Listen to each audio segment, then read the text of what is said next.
여러분 잘 아시는 세계적인 부 록펠러라고 하는 사람은 33세에 백만장자가 됩니다. 43세에는 미국에서 최고의 부자가 됩니다. 그리고 53세에는 세계에서 최고의 부자가 됩니다. 10년 단위로 놀라운 부의 축적이 그의 인생 가운데 이루어집니다. 행복해야 됩니까? 불행해야 됩니까? 행복해야 되잖아요. 근데 안타까운 것은 불행하다는 거예요. 세계에서 가장 부자인 록펠러의 10년과 삶에는 행복함이 없었다는 거예요. 기쁨이 없었다는 겁니다. 물질을 소유함으로 누리는 기쁨이 분명히 있습니다. 물질로 인해서 누리는 행복감이 분명히 있습니다.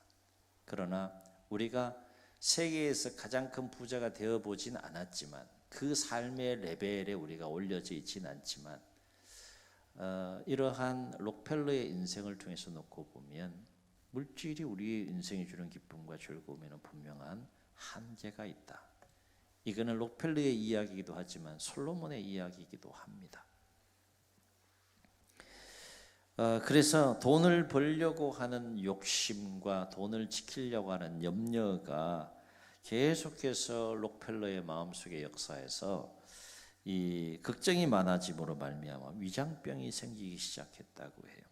그리고 그 돈을 도둑 맞을 것 같아서 집에 철조망을 치고 또 개들을 기르고 해도 그 염려와 걱정거리가 사라지지 않아서 신경쇠약에 걸리게 되고요. 55세에는 근무력증, 그 다음에 머리가 빠지는 탈모증, 잠을 못 자는 불면증, 그리고 음식을 제대로 먹지 못하는 위궤양, 이런 질병들이 몸에 들어옴으로 인해서 먹지도 못하고 자지도 못하고 나무 막대기처럼 말라갔다는 겁니다. 세계에서 최고의 부자의 삶이 이래요. 왜 나무 막대기처럼 몸이 말라갈까? 이러한 나날 속에 죽음의 문턱에 이르자 그처럼 악착같이 모았던 재산도 그에게는 아무런 의미가 없더라라고 하는 거예요. 설상가상으로 55세에 당신은 이제 1년 이상 살지 못한다라고 하는 사형 선고까지 받게 됩니다. 인생이 끝나가는 겁니다. 생명이 점점 더 꺼져가는 거예요. 그리고 이제 마지막 금진을 위해서 휠체어를 타고 이제 병원에 가게 되었는데 병원 노비에 한 액자가 걸려 있는 것을 보게 됩니다. 근데 그 액자 속에 담겨 있는 짤막한 글귀가 이 록펠러의 마음을 사로잡았는데 그 액자 속에 담겨 있는 글귀가 무슨 글귀였는가 하면 주는 자가 받는 자보다 복이 있다라는 글귀였다는 거예요. 그 글을 보는 순간 이 록펠러는 전율에 휩싸이게 되고 전율과 함께 눈물을 흘리면서 선한 기운이 자기의 몸을 이렇게 감싸는 것을 느끼는 가운데 조용히 지그시 눈을 감고 생각에 잠기게 됩니다. 그리고 조금 시간이 지나서 시끄러운 소리가 나가지고 정신이 들어서 눈을 떠보니까 로비에서 한바탕 시끄러운 소동이 벌어진 거예요. 내용인즉슨 뭔가 하면 병원 측은 병원비를 내지 않았기 때문에 입원을 시킬 수 없다라는 내용이고 이 환자의 어머니는 그럼에도 불구하고 사정을 좀 봐달라고 해서 입원을 좀 시켜달라고 그렇게 요구하는 그런 상황 속에 시끄러운 소리가 난 거죠. 록펠러가 그것을 이렇게 보면서 비서를 시켜서 병원비의 문제를 해결하되 아무도 알지 못하게 그 병원비를 해결하게 합니다. 그리고 이제 시간이 지나서 얼마 후에 은밀히 도와주었던 소녀가 기적적으로 회복된 모습을 록펠러가 이렇게 보게 되는 상황을 맞이하게 돼요. 그때 록펠러의 마음속에 큰 기쁨이 있었다라고 고백을 합니다. 너무나도 기뻤고 그리고 그의 자서전에서 그때의 감정을 이렇게 표현합니다. 저는 살면서 이렇게 행복한 삶이 있는지 몰랐습니다 라고 고백했다고 하는 거죠. 소유를 위한 삶을 살아가는 사람은 결코 체험하고 경험하고 누릴 수 없는 삶의 고백이 바로 이 고백인 거죠. 한 번도 살면서 경험해 보지 못한 그 행복감과 기쁨을 지금 록펠러가 경험하고 있는 거예요. 저는 살면서 이렇게 행복한 삶이 있는지 몰랐습니다. 세계 최갑부의 고백입니다. 그때 이제 록펠러는 나누는 삶을 내가 살아야겠다. 왜? 나누니까 기쁜 거예요. 나누니까 즐거운 거예요. 나누니까 인생이 행복한 거예요. 그때부터 내가 하나님이 나에게 주신 이 부를 나누는 삶을 살아야겠다라고 작정했을 때 놀라운 일이 그의 인생에 새롭게 열리는데, 그 순간 신기하게 그의 병도 사라졌다라고 합니다. 그리고 그는 그렇게 나눔의 삶을 살면서 무려 1년밖에 살지 못한다는 사형 선고를 받은 자가 무려 몇 년을 살았는가 하면 98세까지 삶을 살았다라고 하는 겁니다. 그리고 98세의 인생을 돌아보면서 그는 그의 삶을 이렇게 회고했다고 해요. 인생의 전반기 55년은 쫓기며 살았지만 후반기 43년은 행복하게 살았습니다. 이렇게 고백, 자서전에서 회고하며 인생에 대해서 고백했다는 거죠. 여러분 삶은 어떻습니까? 소유를 향한 삶입니까? 나눔을 향한 삶입니까? 오늘 말씀은 마태복음에 나오는 예수님의 산상수훈에 해당되는 말씀이 누가복음 평지설교로 소개가 돼서 제자들에게 여러 가지 말씀을 하신 것 중에 하신 말씀 중에 하나인데요. 37절 38절에 보게 되면 예수님은 비판과 정죄와 관련한 말씀을 하시면서 사람에게 이렇게 하지 말라라고 하는 말씀과 이렇게 하라라고 하는 이 두 가지 차원의 말씀을 하시는 것을 보게 돼요. 비판과 정죄와 관련해서 하지 말라라고 하는 두 가지 말씀은 뭐였는가 하면 다른 사람을 비판하지 말라, 다른 사람을 정죄하지 말라, 이 두 가지 말씀을 하시고, 그러면서 예수님은 사람에 대하여 이 비판과 정죄 대신 오히려 적극적으로 구체적으로 행동하고 실천해야 될 그 삶에 대해서 두 가지를 말씀하시는데, 하나는 용서하라 라고 하는 것이고 하나는 주라. 한번 따라하겠습니다. 주라. 이 두 가지 말씀을 하세요. 주라는 것과 관련해서 예수님은 오늘 38절에서 이렇게 말씀하시는데, 우리 함께 읽겠습니다. 시작. 주라, 그리하면 너희에게 줄 것이니 곧 후이되어 누르고 흔들어 넘치도록 하여 너희에게 안겨주리라. 너희가 헤아리는 그 헤아림으로 너희도 헤아림을 도로 받을 것이니라. 짤막한 한 구절인데 굉장히 강력한 도전을 우리에게 줍니다. 주라는 거예요.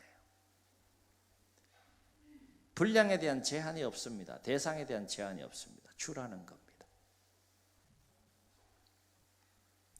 왜 예수님은 주라고 말씀하셨을까? 여기서 주라고 하는 말씀은 다른 사람의 공공함과 다른 사람의 필요를 살펴서 구제하기 위해 그에게 필요한 모든 것들을 공급하여 주라는 뜻이고, 더불어서 받는 삶을 살기 전에 먼저 적극적으로 베푸는 삶을 살라, 이런 의미가 여기에 담겨 있는 겁니다.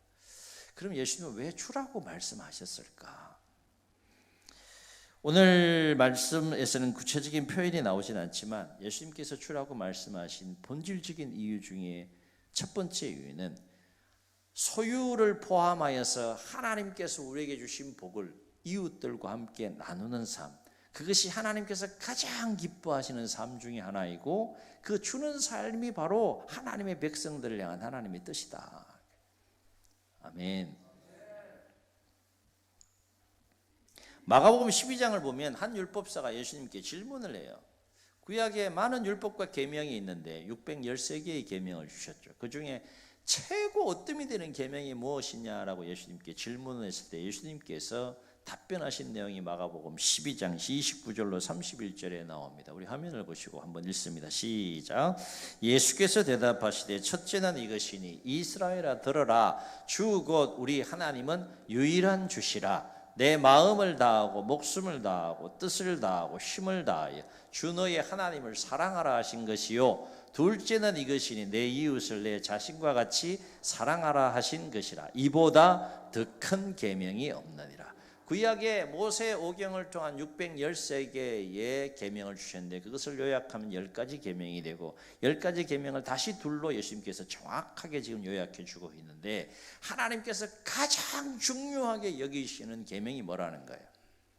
마음과 힘과 뜻과 목숨을 다하여 하나님을 사랑하는 것이고 그거와 복음되는 계명이 뭐라는 거예요? 내 이웃을 사랑하되 내 자신과 같이 사랑하라. 이것을 하나님이 가장 중요하게 여기시고 가장 기뻐하시는 계명이다. 하나님이 가장 중요하게 여기면 우리도 중요하게 여겨야 되는 거야, 안 여겨야 되는 거야? 중요하게 여겨야 되는 거예요. 중요하게 여긴다는 건 뭐예요? 우리가 그런 삶을 살아내야 된다는 겁니다. 여기에서 이웃을 내 자신과 같이 사랑하라라고 하는 구체적인 행위가 뭐냐? 그것은 하나님께서 나에게 주신 복을 나 자신만을 위해서 누리라고 주신 것이 결코 아니라고 하는 것이죠. 그것은 이웃의 필요를 살펴 나누어 줌으로 이웃의 필요를 채워주라 하는 거예요. 내 자신과 같이 이웃을 사랑하는 구체적인 행위가 바로 사랑을 표현하는 것인데 손길이 필요한 이웃들이 있잖아요. 외면하지 말라는 겁니다. 하나님은 정말로 이 사회적으로 외면당하고 소외당하고 억압당하고 눌린 이런 약자들을 사랑하시는 하나님의 모습을 성경을 통해서 우리가 만나게 됩니다. 예수님도 그와 같은 삶을 사셨고요. 그러니까 하나님 주신 복을 이웃들과 나누는 것은 하나님이 가장 기뻐하시는 삶 중에 하나이고 이거는 모든 하나님의 자녀와 백성들이 반드시 살아내야 될 거룩한 책임과 의무에 해당되는 삶의 모습이고 계명이다라고 하는 거예요. 예수님은 이러한 하나님의 마음을 아주 알기 쉽게 누가복음 10장 25절로 35절에 선한 사마리아인의 비유를 통해서 우리에게 말씀해 주셨어요. 선한 사마리아인의 비유 우리 잘 아시잖아요. 한 사람이 예루살렘에서 여리고로 내려가는 일에 거긴 강도들이 굉장히 많았는데 강도를 만나서 빼앗길 거 다 뺏기고 옷 다 찢기고 옷도 터지고 거의 죽기 직전의 상황 속에 버려진 가운데 길에 버려진 가운데 놓여 있는 상황 속에 누가 지나가 하면 제사장이 그곳을 지나갑니다. 그러면 이 사람은 사는 거에 죽어야 되는 거예요. 네? 이 사람은 당연히 살아야 돼요. 누가 지나가기 때문에 제사장이 지나가. 제사장은 가장 하나님을 사랑하고 경외하는 모든 삶에 그러니까 이 두 가지 계명을 가장 모범적으로 삶을 통해 살아내야 될 사람이 제사장이에요. 그 사람이 그 현장을 봤다 그러면 당연히 살려야 돼요, 죽여야 돼요. 강도 맞는 사람 살려야 돼요. 근데 어떻게 했다 그랬습니까?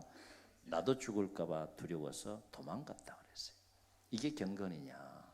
이게 제사장이냐? 무늬만 제사장이죠.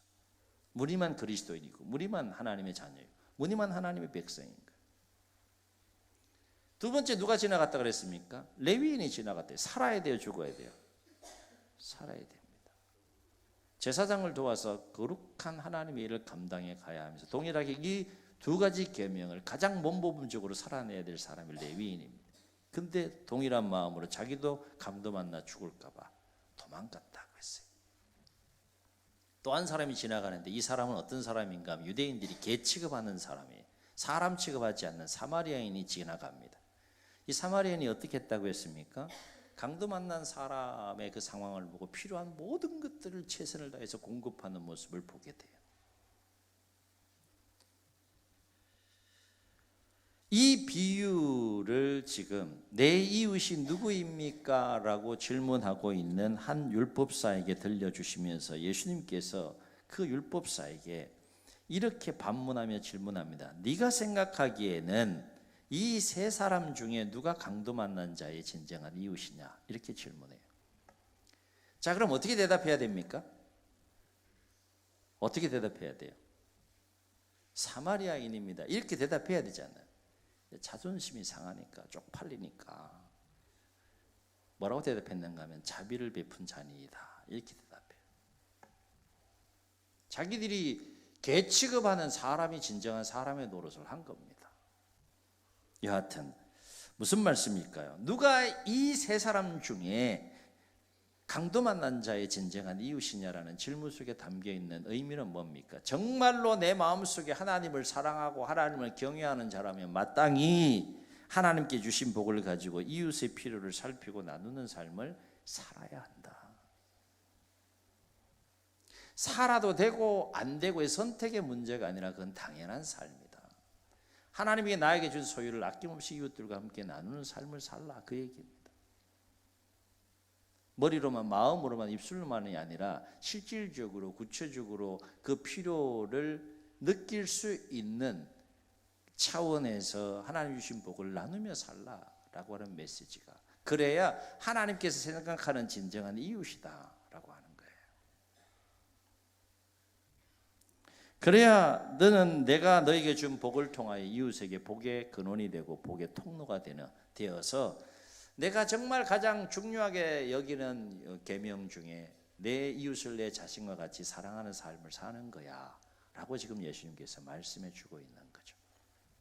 두 번째, 왜 예수님은 주라고 말씀하셨을까? 주는 게 쉬워요, 쉬워요. 쉬워요. 그 봐요, 대답을 못 하시죠.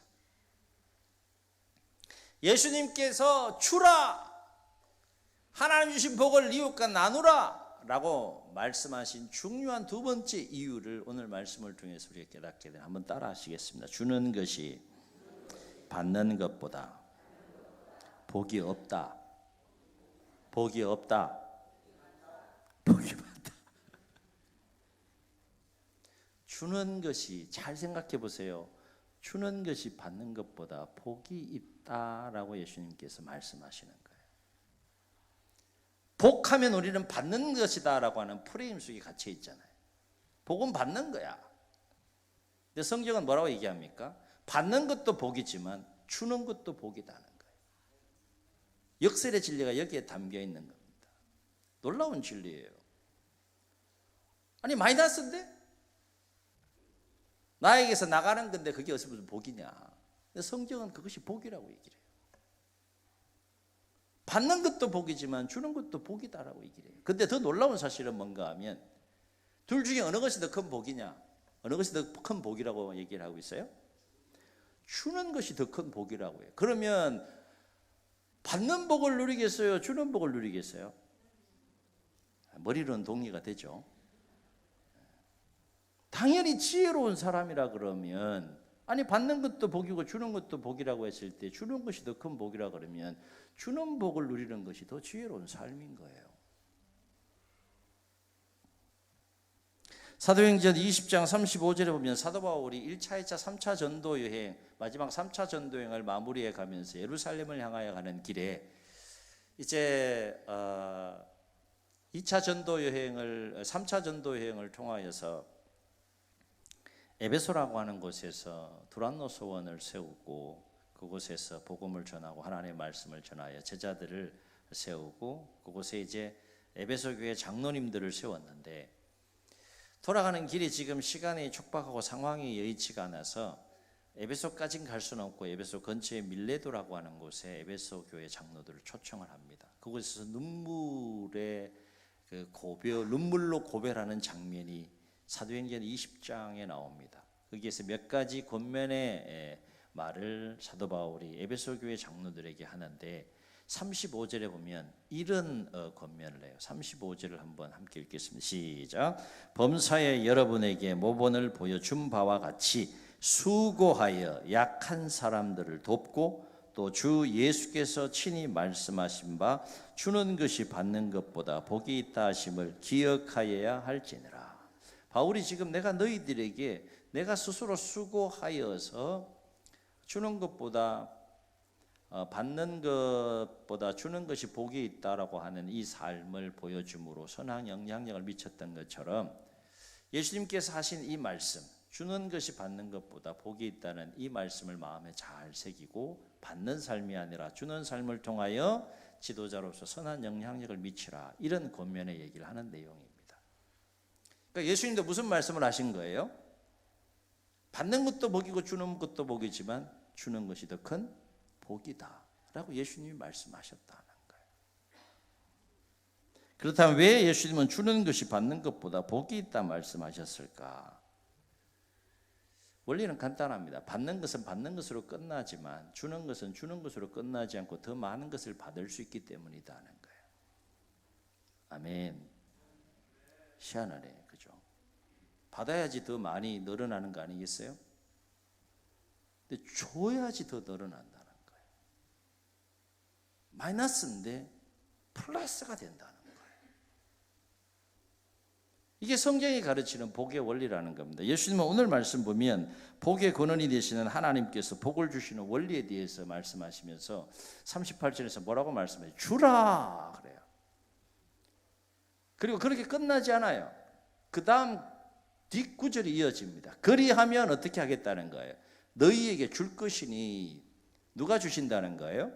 하나님이 주신다는 거예요. 뭘 주신다는 거예요? 복을 주신다는 거예요. 어떻게 주신다는 거예요? 얼만큼 주신다는 거예요? 후이되어 막 누르고 막 흔들어 넘치도록 하여서 너희에게 어떻게 안겨주리라 그랬어요. 이게 이해가 되세요, 여러분? 이게 이해가 되셔야 돼요. 주는데 어떻게 넘쳐? 마이너스가 돼야지. 그러나 우리가 분명히 기억해야 될 것은 뭔가? 복은 누가 주시는 겁니까? 하나님이 주시는 거예요. 하나님이 그렇게 하신다면 하시는 겁니다. 그러니까 복의 근원이 되시고 복을 주시는 하나님은 누구에게 더 풍성한 복을 주신다는 겁니까? 주는 자에게. 하나님이 주신 복을 이웃들과 함께 더 많은 것으로 나누는 자들에게 플러스 인생이 되게 하시겠다. 그것도 뭐 적당히 부어주시는 것이 아니라 막 누르고 흔들어 넘치도록. 하나님의 손이 커요, 커요? 경험해 보셨어요? 하나님의 손이 진짜 커요. 쪼잔한 분이 아니에요, 하나님. 그냥 한번 역사하면 막 넘치도록 주시는 분이에요. 이게 뭔 얘기인가 하면 그만큼 하나님께서 주는 것을 기뻐하신다는 거예요. 안 기뻐하신다는 거예요. 그만큼 기뻐하신다는 거예요. 그러면 해야겠어요? 안 해야겠어요? 해야 돼요? 그래서 예수님은 주는 것이 받는 것보다 복이 있다 말씀하세요. 이것은 우리의 경험을 통해서도 알 수 있는 진리인데요. 줄 때가 더 기뻐요? 받을 때가 더 기뻐요? 1번 줄 때가 더 기쁘다. 2번 솔직하게 난 받을 때가 더 기뻐요. 3번 잘 모르겠네. 줄 때가 더 기뻐요? 받을 때가 더 기뻐요? 하여튼 둘 다 기뻐. 기쁜 건 분명해. 그러면 이렇게 질문할게요. 줄 때가 더 기뻐야 돼요? 받을 때가 더 기뻐야 돼요?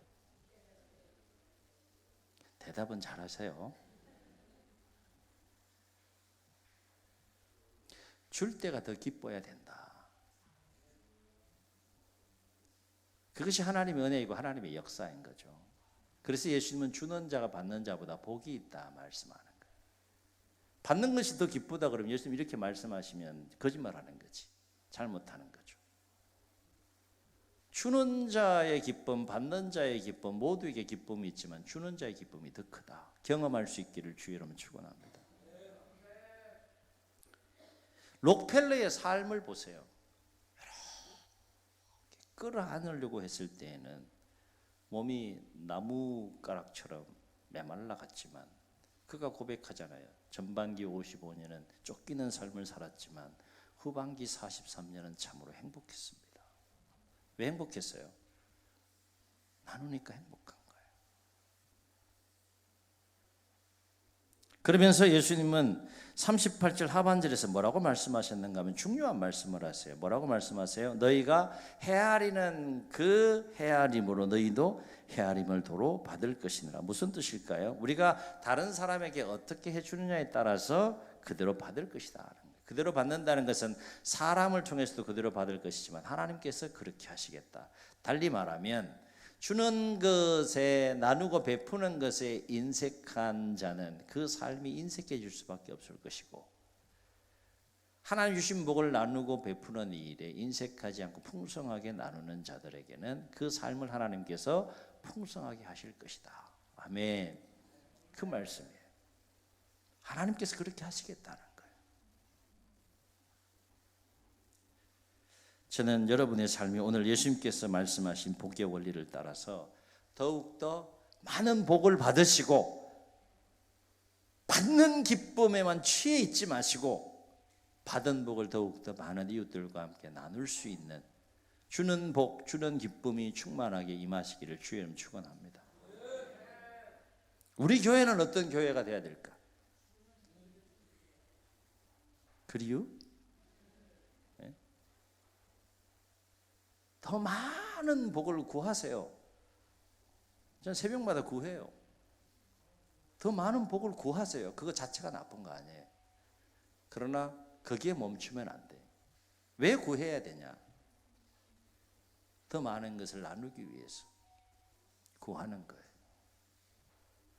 우리 교회가 참으로 하나님께 영적인 복을 비롯해서 물질의 복을 비롯해서 하나님 부어주실 복을 더 많이 받아 누리는 교회가 될 뿐만 아니라 더 많은 것으로 나누고 섬기는 공동체로 세워져 갈 수 있기를 주의 이름으로 축원합니다.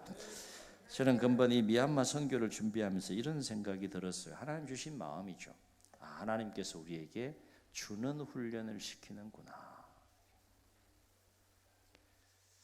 2024년도에 선교의 문을 열어가기 시작을 했어요. 필리핀 선교를부터 해가지고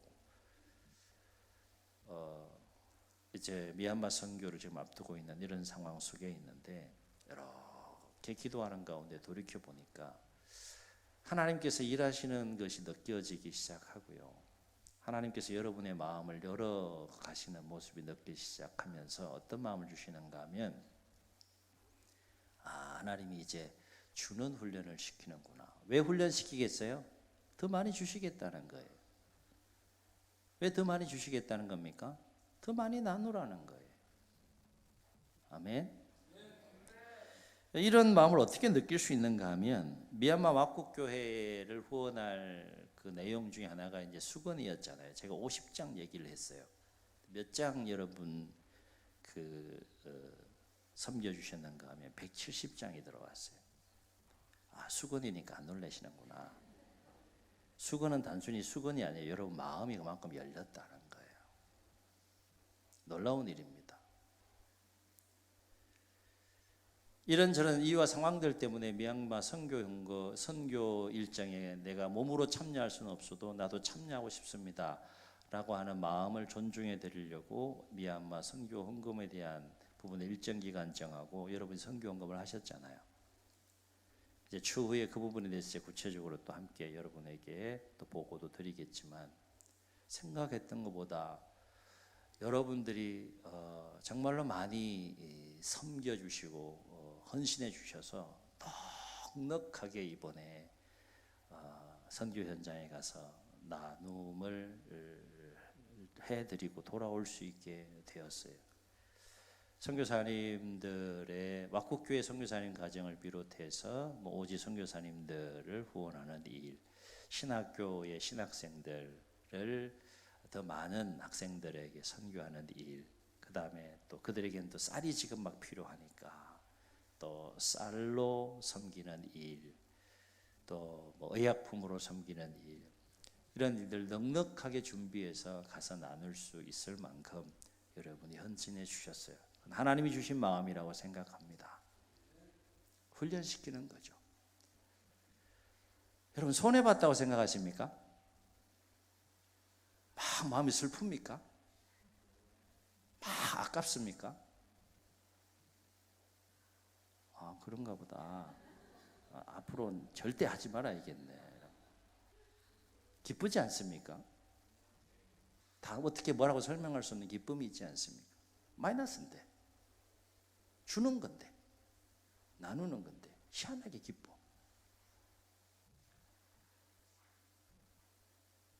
개인적으로 공동체적으로 주는 것이 받는 것보다 복이 있다는 것을 우리가 함께 체험하고 경험하며 간증하는 일들이 더 충만하게 일어날 수 있기를 주의 이름으로 축원합니다. 예수님은 오늘도 우리 모두를 향하여 이렇게 도전하시며 말씀합니다. 주라. 한번 따라 하시겠습니다. 주라. 그리하면 너희에게 줄 것이니 곧 후히 되어 누르고 흔들어 넘치도록 하여 너희에게 안겨주리라. 주는 훈련을 시키시는 이유는 더 큰 일을 우리를 통해 하시기를 원하신 하나님의 마음과 의지가 담겨 있는 거 아니겠어요? 이 아름다운 물줄기에 우리가 함께 합류해서 개인적으로도 교회적으로도 더 탁월하고 귀하게 주고 나누는 일을 통하여 하나님 나라를 확장해가는 일에 우리 모두가 귀하게 쓰임받을 수 있기를 주의 이름으로 축원합니다. 바로 없기는 주님의 이 말씀을 주라고 하는 이 주님의 이 말씀을 마음에 깊이 새기고 더욱더 많은 것들을 주고 나누는 삶을 통해 더 풍성한 삶의 복을 누리는 여러분과 교회가 될 수 있기를 예수님의 이름으로 축복합니다. 축원합니다. 우리 말씀을 기억하시면서 함께 찬양하시고 통성으로 기도하십니다.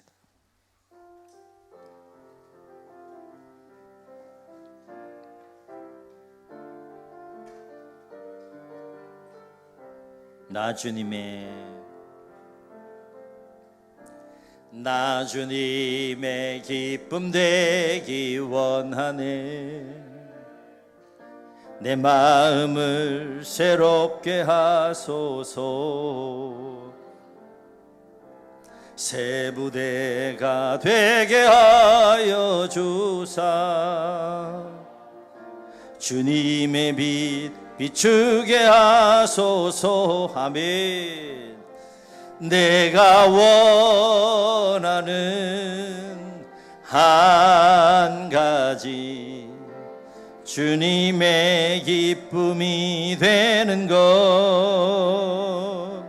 내가 원하는 한 가지 주님의 기쁨이 되는 것. 아멘. 겸손히 내 마음 드립니다. 나의 모든 것 받으소서.